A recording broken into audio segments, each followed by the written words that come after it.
Boa noite, meus amigos. Vocês estão felizes? Graças a Deus. Cara, que alegria poder estar aqui com vocês. Acho que eu vou chorar já. Para quem não me conhece, eu sou o Ademir, esposo da Carol, há 14 anos.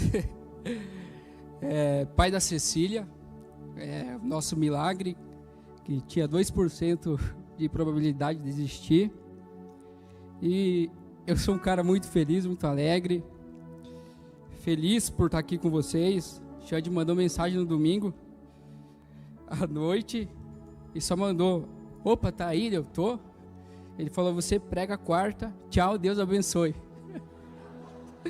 Falei: meu Deus. Mas Jesus é maravilhoso e eu quero compartilhar com vocês aquilo que Jesus colocou no meu coração. E, gente, a gente tem vivido um tempo incrível em Jesus. A gente tem recebido muita coisa maravilhosa por poder fazer parte dessa família espiritual, por poder caminhar com vocês. E não sei se eu consigo, mas eu estava no domingo mesmo, na primeira quarta-feira que teve aqui as quartas, eu estava falando com Jesus a respeito do que Ele tinha para a minha vida, como iam ser os próximos dias. E eu sempre queimei muito pela palavra, sempre amei as escrituras, sempre me dediquei nisso. E eu entendo que existe todo um processo da parte de Jesus para a nossa vida, mas eu perguntei a Jesus, falei: Jesus, será que é só isso? Aí eu sentei ao lado da Carol, eu estava com a Cecília até que ela fosse para a salinha, e aí ela olhou para mim e falou: estou com saudade de ouvir você pregar. Aí ela falou: Deus vai fazer algo especial esse ano. Aí eu entendi que Jesus estava respondendo ali minha oração, meu questionamento. E no domingo também eu estava pensando a mesma coisa. Daí recebi essa mensagem e falei: meu Deus, Jesus está nos ouvindo e tem um tempo determinado para todas as coisas. E eu quero compartilhar com vocês uma mensagem que Deus colocou no meu coração com o seguinte tema: o Deus que interrompe destinos e que marca histórias. E pensando nisso, vem ao meu coração alguns textos durante a semana, e um desses textos está ali no livro de 1 Crônicas, no capítulo de número 4 e o verso de número 9. Quando nós olhamos a Bíblia, nós vamos perceber que a Bíblia nos mostra que existem pessoas que já estão predestinadas para um lugar. Olhando para o Novo Testamento também, a gente percebe que nós, sem o Cristo, sem Jesus, nós estamos predestinados à morte, predestinados à perdição eterna. E quando nós olhamos para esse texto, a gente vai perceber que o cara que escreve esse livro, ele está falando sobre genealogias, ele está falando da linhagem de algumas pessoas, ele está falando das famílias, da descendência de Israel, e ele faz uma pausa, e ele começa a escrever, no verso 9, a respeito de um homem chamado Jabes, que o texto diz que foi mais ilustre do que seus irmãos. Sua mãe lhe dera o nome de Jabes, dizendo: com dores o dei à luz. Jabes clamou ao Deus de Israel: oxalá que me abençoes, amplie o meu território, seja a tua mão comigo e me preserves do mal, de modo que eu seja livre da dor. E Deus lhe concedeu o que lhe tinha pedido. Quando a gente olha para este homem e percebe a sua história dentro de poucos versos, a gente vai perceber que ele estava predestinado a ser um homem que causava dor. É isso que o nome dele significava.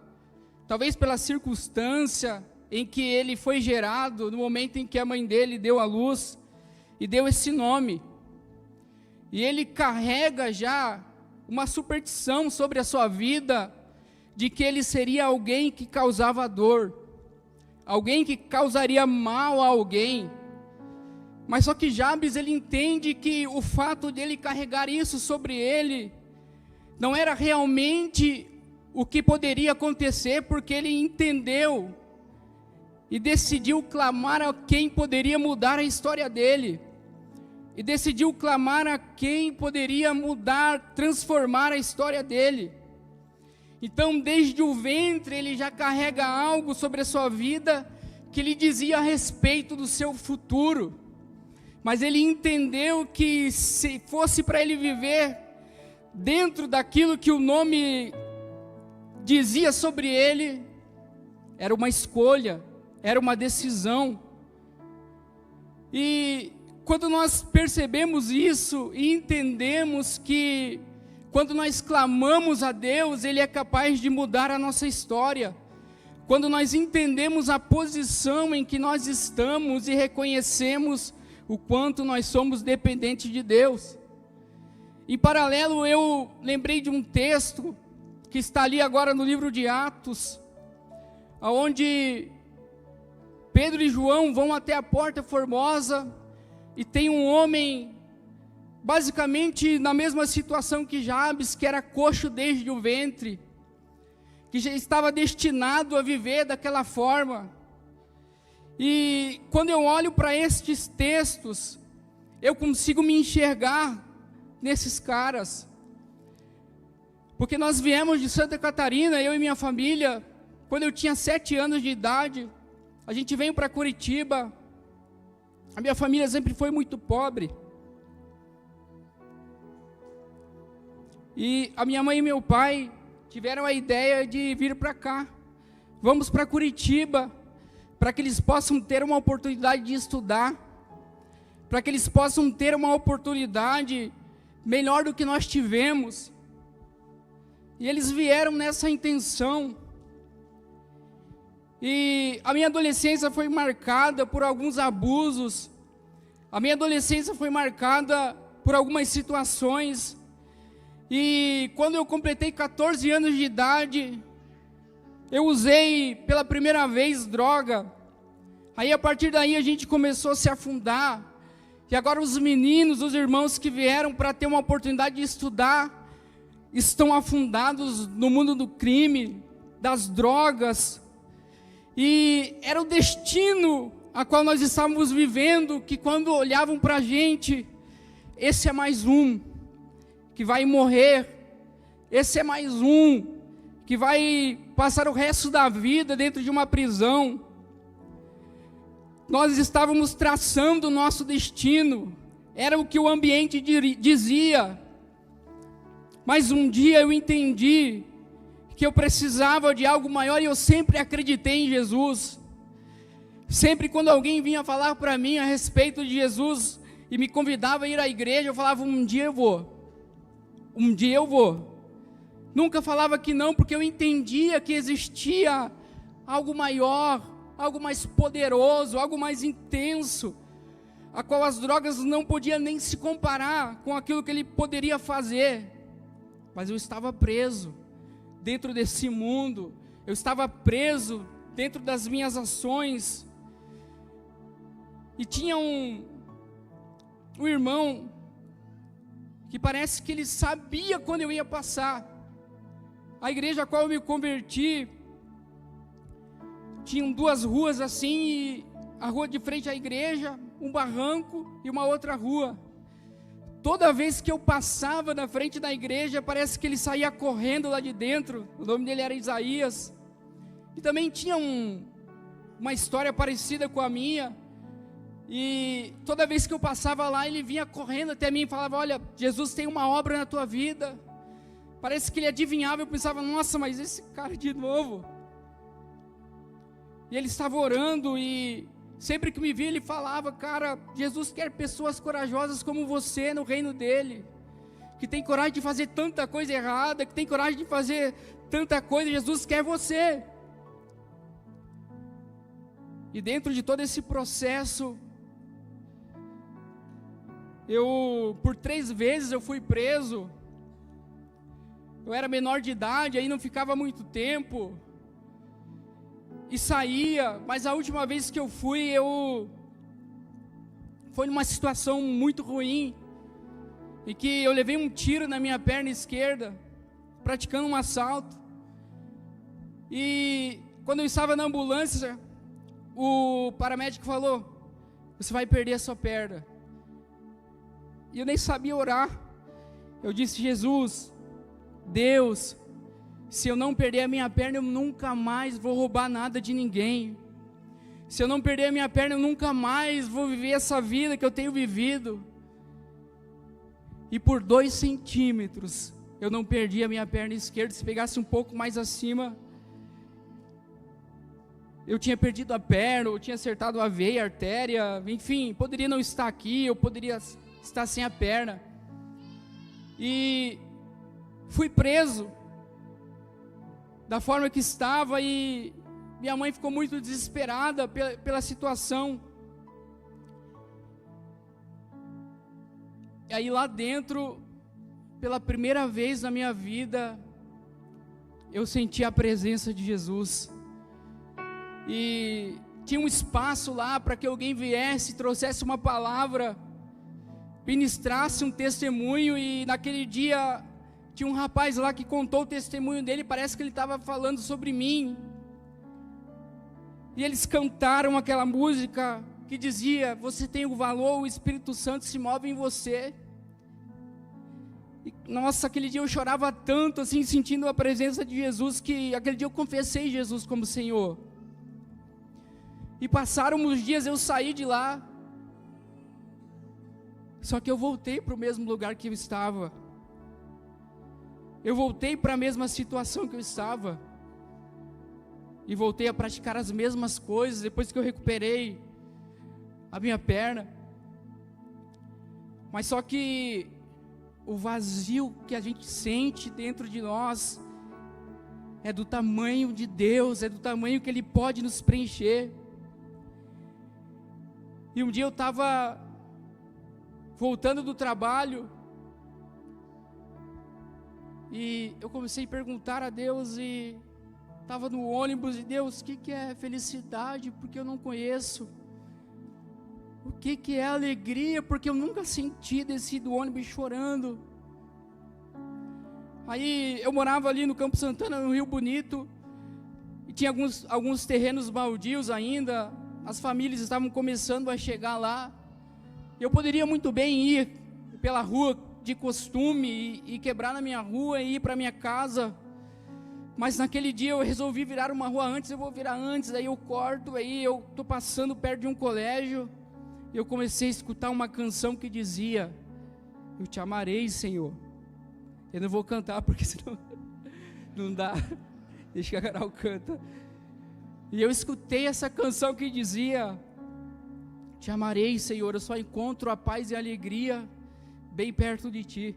Instantaneamente Jesus estava respondendo a minha oração. Jesus estava respondendo o meu questionamento naquele momento, e eu comecei a chorar muito mais. E pensei: Deus, é para isso que eu nasci. E ao quebrar o terreno, um amigo meu que já tinha se entregado a Jesus, descendo na mesma hora. E quando ele me viu, ele disse: cara, eu vim atrás de você porque Jesus tem uma obra em você. Eu falei: cara, eu estou precisando, mano, não aguento mais essa vida. E eu comecei a caminhar com eles. Eles cuidaram de mim. E quando a gente olha para esse texto, principalmente ali quando Pedro e João estão ali na Porta Formosa, eles dizem: eu não tenho ouro e nem prata, mas o que eu tenho eu dou para você, levanta e anda em nome de Jesus. E o texto diz que eles estenderam a mão o ergueram e eles firmaram e ele firmou os seus tornozelos e começou a andar. Isso é o retrato, Xande, da família espiritual. Esse é o retrato do nosso propósito. E Jesus vai trazer pessoas como eu, como você, que já esteve num lugar como eu estava. E nós vamos estender a mão e vamos fazer com que essas pessoas caminhem firme em Jesus. Esse é o nosso propósito. Só que eu me converti, aceitei a Cristo e comecei a caminhar. Era o ambiente em que eu estava, o ambiente em que eu aprendi. E agora o rapaz que estava envolvido em tantas coisas cai num conceito de religiosidade. Isso não pode, isso não deve. Mas mesmo vivendo dentro desse contexto, Jesus fez coisas maravilhosas através da minha vida. Eu me lembro que eu tinha muitos amigos também, e quando eles me viam depois de ter se convertido, já diziam: nossa, está vindo aí o Ademir, esse chato. Porque tudo que eu sabia fazer era falar: cara, Jesus quer salvar vocês. O que falaram para mim um dia eu repetia para eles. E teve uma palavra liberada na igreja, a qual eu me converti algum tempo antes, e tinham muitos filhos de pastores lá, filhos de crente há muito tempo, que não se dedicavam, não se entregavam de verdade. Então liberaram uma palavra sobre a igreja dizendo: olha, vocês não querem, mas Jesus vai pegar aquele que está ali no orelhão. Naquela época tinha bastante ainda, eu não sou tão novo. Vai pegar aqueles que estão ali no orelhão cheirando cocaína, fumando maconha nas esquinas. E Jesus estava falando da gente. E de repente eu fui, aí mais uns 5 ou 6 amigos foram com o passar do tempo. Estão em Jesus, com suas famílias, têm filhos. Estão caminhando. Jesus foi salvando eles. Mas só que com o passar do tempo, eu fui ficando religioso. Para vocês terem uma ideia, eu ia para o retiro de calça social e sapato. E jogava bola de sapato e calça social também. Porque não podia, né? Não podia usar bermuda. Jogar futebol é só no retiro também. Eu me tornei religioso e sempre amando a ministração da palavra, sempre amando. Aí eu fui fazer teologia, comecei a estudar. Aí, por incrível que pareça, a teologia foi me libertando. A teologia foi me mostrando que eu estava entendendo de forma errada. Aí eu saía despregando tudo que tinha pregado. E nesse processo de transformação, através da teologia, eu acabei ficando cético. Aí eu analisava as pregações, criticava: meu Deus, está fora de contexto, isso não tem nada a ver com o que ele está falando. E fui esfriando mais uma vez. Todo mundo estava lá sentindo a presença de Jesus, eu estava lá, observando, criticando a canção.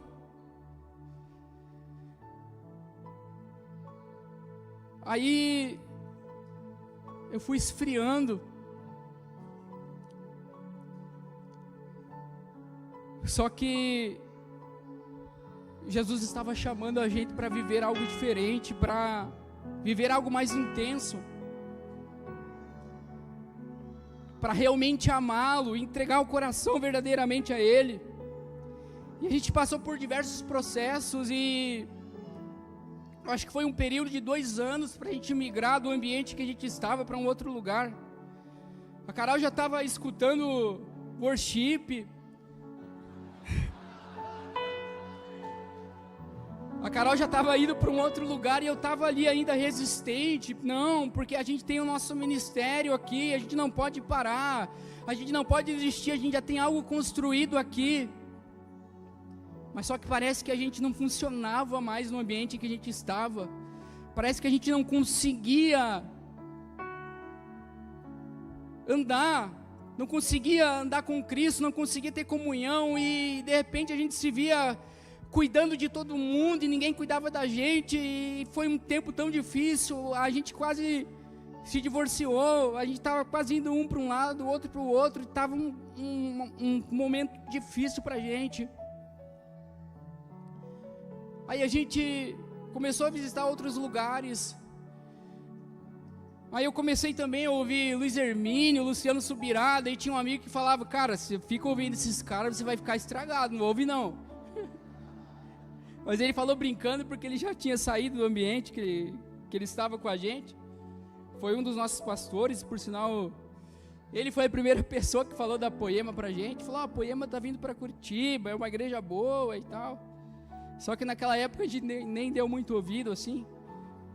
E enfim, eu estava frio espiritualmente, e eu estava novamente como aquele coxo que estava na porta do templo, ouvia as orações, via os milagres, via as coisas acontecer, mas estava ali com o coração endurecido.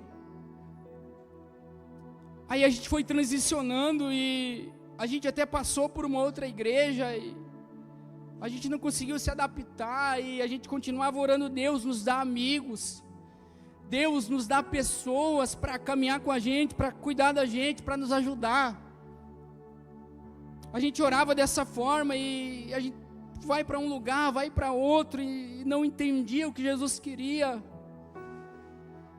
Aí um dia a gente viu uma foto do Bruno e da Dani na Poema, acho que era no hotel, alguns dos cultos antes de ir pro primeiro local aqui no Hour.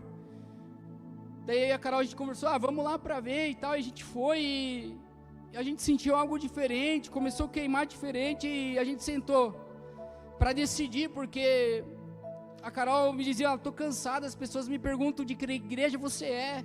Daí eu não sei de onde eu sou, não estou em lugar nenhum. E a gente decidiu caminhar para cá. E mais uma vez a família espiritual nos acolheu, estendeu a mão, e nós firmamos os pés novamente. E como começamos a caminhar numa nova dimensão, aí eu me vi como Isaías no capítulo 6, que se encontrou com a glória de Deus e reconheceu quem ele era. O texto diz que ele viu a glória de Deus e ele diz: sai de mim, que sou um homem de lábios impuros e habita no meio de um povo de impuros lábios, e eu vi o Senhor.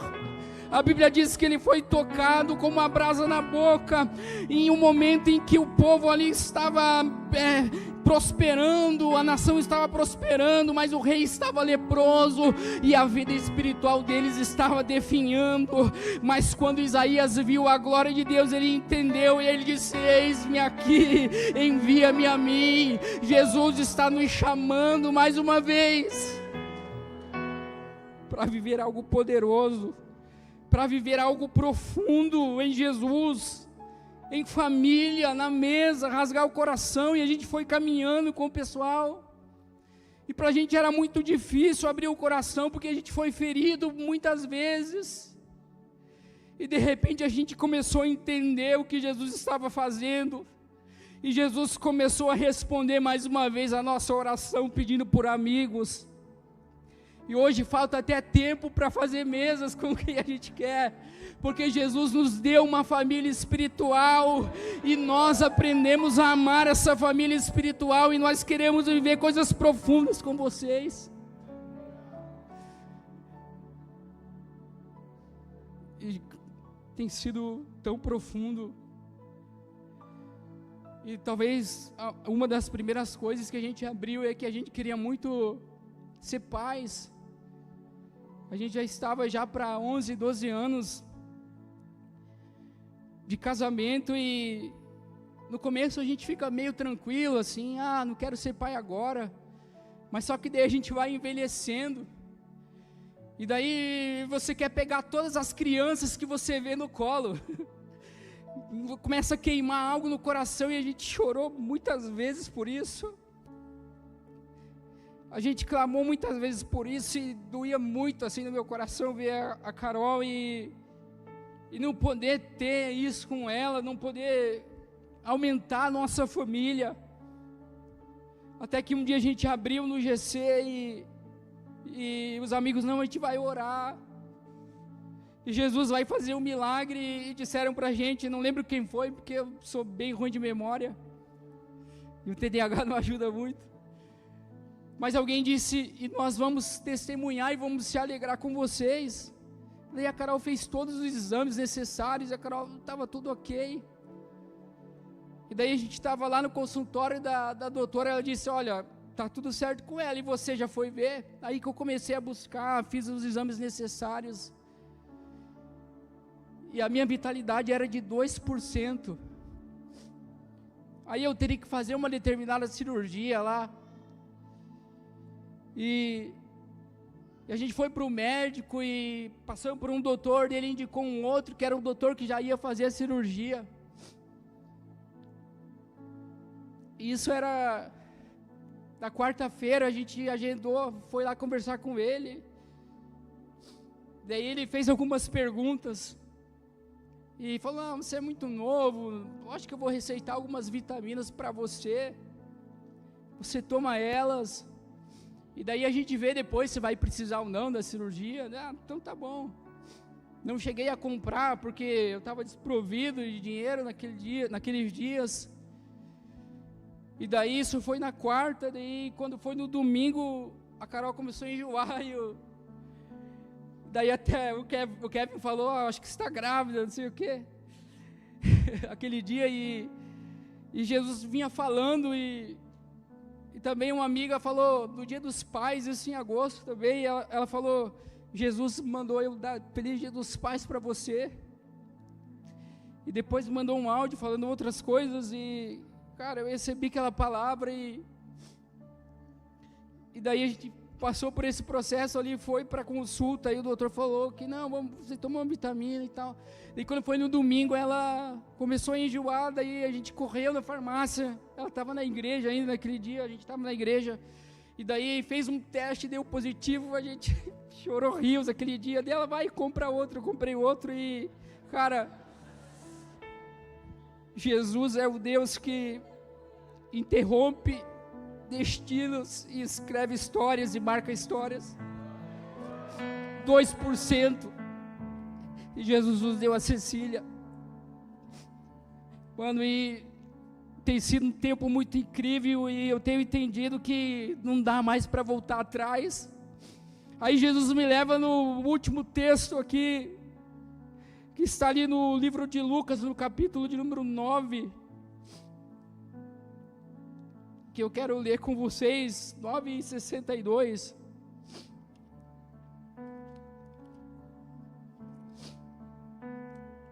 Meu Deus.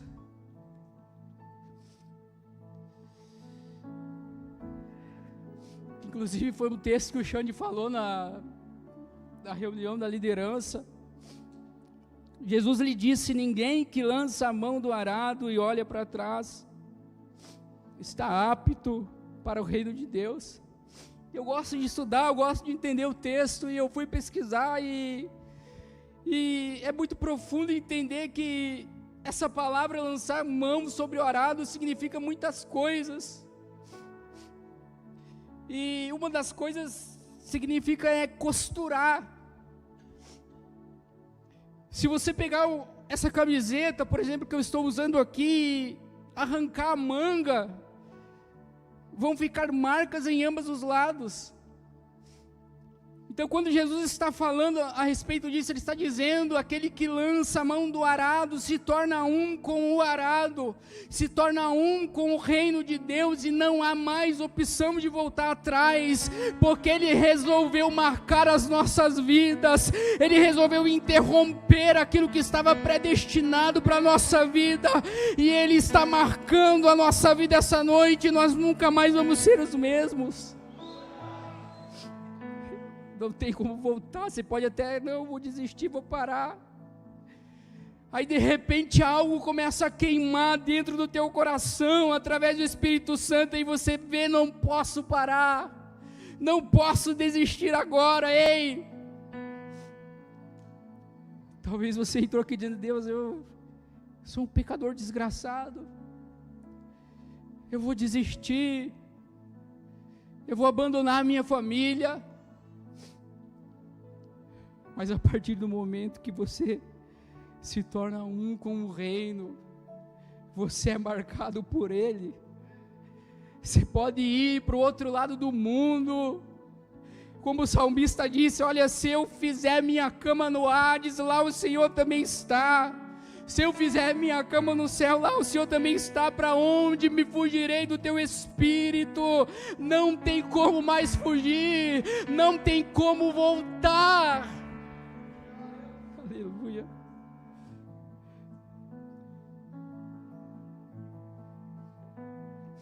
Mano, e a gente tem entendido muitas coisas a respeito do reino, e a gente aprendeu a amar pessoas, a gente aprendeu a amar a igreja de verdade, e tem sentido que isso tem retornado. O culto dos Persídios foi tão poderoso assim para nós, assim, pessoas que eu nem imaginava, assim, nos honraram com um presente, assim, foi tão poderoso, tão profético. E eu não quero mais voltar, quero permanecer. Se o pessoal quiser subir aqui já.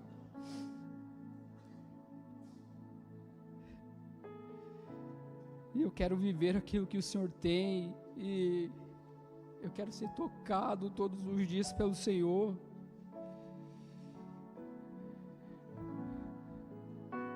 Eu quero ser inundado pelo Espírito de Deus e viver o propósito que Ele tem. Então talvez você esteja, como eu estive, se perguntando: Deus, será que é isso mesmo, Deus, que o Senhor tem para mim? Jesus vai ensinar você a amar pessoas, e você vai entender que o maior propósito que você tem é de amar pessoas, que é mandamento: amarás o Senhor teu Deus de todo o teu coração e ao teu próximo como a ti mesmo. Amar é dar a vida, mesmo que você esteja cansado, mesmo que você não queira receber ninguém, mas o dever te chama, porque há algo ardendo dentro do teu coração, há algo queimando dentro do teu coração que não te deixa parar, há algo que te faz se levantar e amar as pessoas a tal modo de esquecer de você mesmo, e esse é o propósito. Mas não se perca como eu me perdi no caminho. Ou seja, um religioso como eu fui. Não julgue as pessoas como eu julguei, porque isso só causa muito mais vazio dentro de você. Mas quando você passa a amar as pessoas acima de todas as coisas, você entende o propósito de Jesus. E se você não estiver amando, Jesus vai levantar Pedros e Joãos para pegar na tua mão, para que você possa ficar de pé mais uma vez e viver o propósito de Jesus. Eu queria orar por você. Fique em pé comigo. Enquanto eles cantam, se você quiser vir para cá e se jogar mais uma vez na presença de Jesus, eu quero orar para que Jesus levante pessoas para fortalecer os seus passos. Talvez você entrou aqui pensando: não, eu vou desistir de tudo, vou abandonar. Mas não tem como fugir. Não tem mais como voltar atrás.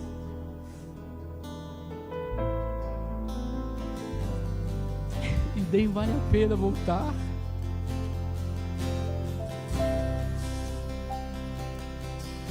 Tenho sentido algo tão precioso de Jesus, uma renovação vinda dos céus para a tua vida.